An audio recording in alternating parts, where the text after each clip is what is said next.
When someone gets arrested, when do you think their trial actually begins? Is it in court or is it here? I want to walk you through exactly what this means, because once you see it, you can't unsee it. I'm James Glissan, former police officer and former police prosecutor, and now I'm a lawyer, and I break down the system so you actually understand it. And today I am going to show you everything you need to know about why and how high-profile arrests are recorded and arranged. So two proceedings begin the moment someone in this country is arrested, at least when they're high profile. The first is in court. Rules of evidence, presumptions of innocence, procedural, slow, and rightly so, because the consequences of getting it wrong are catastrophic. The second is in the public square.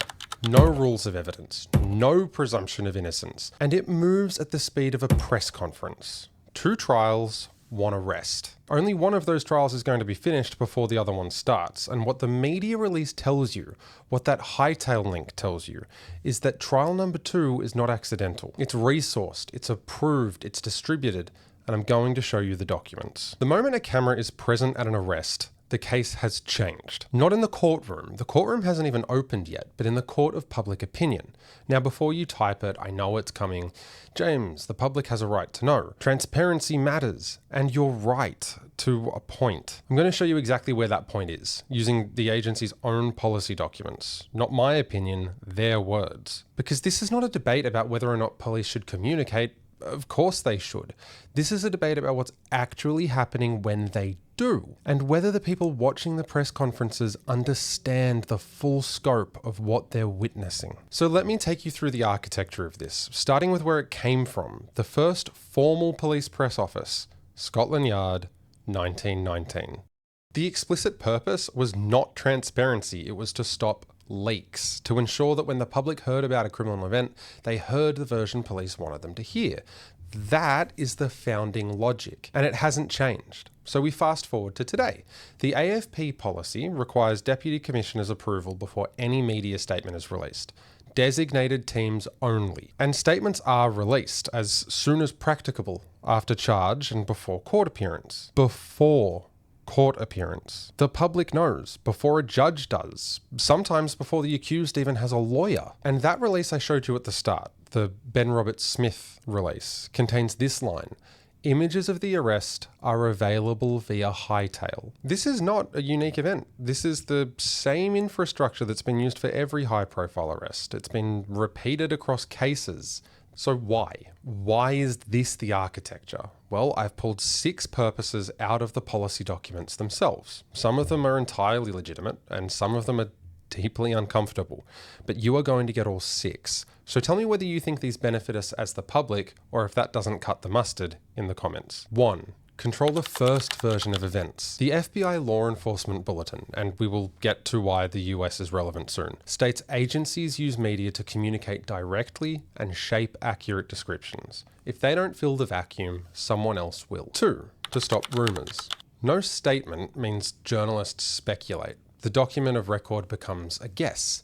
This is how agencies stay ahead of that. 3. Maintain public confidence. Criminal justice only functions if the public believes it functions. A managed, visible arrest announcement is part of that maintenance. 4. Assist the investigation. Legitimate witness appeals. There's a genuine public good.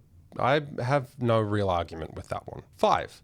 Deterrence. Arguing that the public exposure of an accused person, who, remember, at law is still innocent, is beneficial as it may prevent other criminals from their actions, for a person that hasn't been convicted yet. And 6, to protect the agency. Media strategies are used to offset damaging coverage and promote a positive institutional image before the person who's been charged has had their day in court. So I guess their image doesn't quite matter as much. So here's the tension that nobody at those press conferences ever talks about. Every one of those 6 purposes that we have just gone through sits in direct conflict with the principle at the foundation of our legal system. I'm of course talking about the presumption of innocence. When the AFP issued their war crimes release in April 2026, the OSI Director of Investigation stood at the podium and said, and I am quoting directly here, "It is important to acknowledge that the person charged is entitled to the presumption of innocence until determined otherwise. He said that at the media event, while the arrest vision was available for download via transfer service. Literally anyone can download it. I'm not saying that's dishonest. He may well genuinely believe it, but the structure of what they were doing was doing the exact opposite of what he was saying. Now, I said that the US was going to become relevant, and here is where it does. Australia doesn't have a specific body of case law dealing with staged arrest media events. We just don't. Not one that I can find anyway.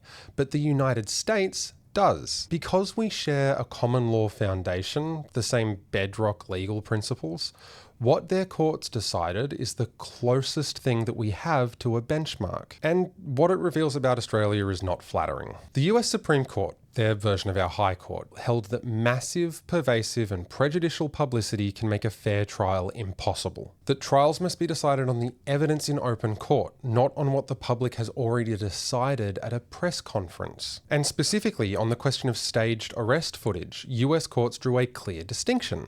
If a person is being genuinely transferred from custody and cameras happen to be present, that's lawful, it's operational. But if police call the media, arrange the cameras and stage the event specifically to generate footage for public distribution, the US courts found that that crossed a line. No legitimate law enforcement purpose. Its only function, they determined, is humiliation. And that distinction between operational visibility and staged performance for cameras exists in the US law. But in Australia, that distinction hasn't been drawn. So there is no equivalent ruling here, no case law specifically limiting what agencies can do with pretrial arrest media, which means the line that at least exists in the United States simply doesn't exist in this country. And those hightail links, that staged footage and the photos available for download before your first court appearance, in Australia, that's policy. Not an exception, not a grey area, policy. So let's bring this home. Let's say you've been charged. The AFP issue a statement, and before your first court appearance at that, arrest vision goes to the media via transfer file. Your face is on the news. Your employer searches your name. Your neighbours see the story. Your children's school sees it. If the charges are later withdrawn, a second statement may be issued. May. Not will, may. Now the first statement, well, that reaches hundreds of thousands of people. The second, if it comes, reaches dozens. But by the time it's reached court, the public has largely decided. The damage is asymmetrical. It's not even. The first statement is a headline. The correction is a footnote. By the time you walk into the court, the damage may well have already been done. Now, this isn't about celebrities. This isn't about people you've seen on the news.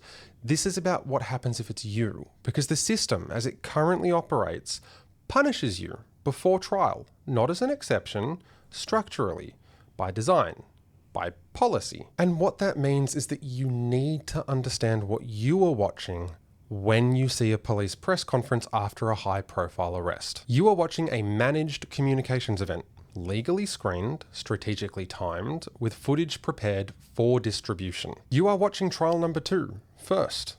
Whether trial number 1 ever catches up, that's a completely separate question. So share this video, send it to someone, post it in a group chat, because this is exactly the kind of thing that most Australians have no idea is happening. And the vast majority of you guys aren't yet subscribed, and I'm trying to get these breakdowns out at least twice a week at this point. It's taking a lot of time, but it's worth it. So do me a favor, hit the subscribe button so I know that there's interest in these things. It also means you can get into the community on YouTube and tell me what you want broken down next. I'm James Glissan, and I will see you in the next one.